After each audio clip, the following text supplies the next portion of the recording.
Are Republicans as stupid as they seem?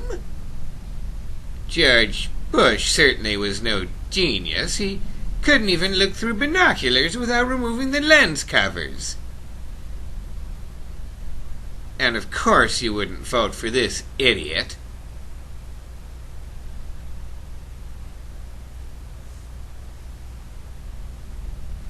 Average population IQ for these states, for all 50, starting with Connecticut, Massachusetts, New Jersey, New York, and Rhode Island, all very high. Connecticut at 113, that's reasonably high, and Rhode Island at 107 is pretty bright as well. What did Iraq have to do with what? The attack on the World Trade Center. Nothing. Then we have Hawaii at 106. That's where our president is from, Barack Obama, very high at 106. Then we have Maryland, New Hampshire, Illinois. Illinois is very high, of course, as well. Barack Obama lived there for a considerable amount of time as well. And then Delaware, another blue state, with a high IQ, over 103.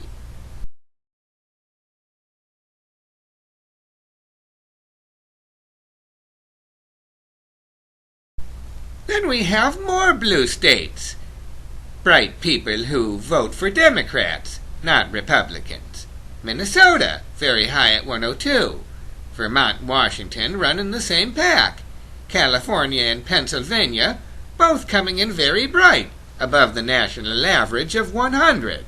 The main reason we went into Iraq at the time was we thought he had weapons of mass destruction. It turns out he didn't. And now we see the appearance of some red states, right at the borderline 100, which is average. Maine scoring a 100, Virginia scoring a 100 pleasantly, Wisconsin 100, Colorado 99, and Iowa 99, below the national average. Excuse me. All right, sir, go ahead. 30 seconds. Yeah,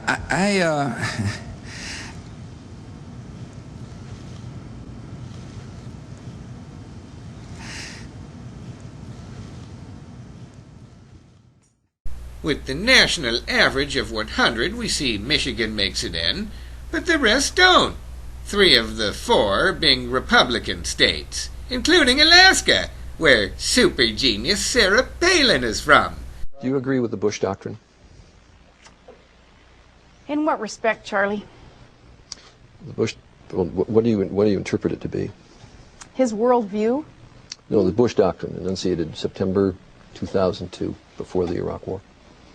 I believe that what President Bush has attempted to do is rid this world of Islamic extremism, terrorists who are hell-bent on destroying our nation. There have been blunders along the way, though. And as we get into the red concentration, the states that vote for Republicans, we see the IQs start to drop very rapidly, with Arizona coming in at a 94.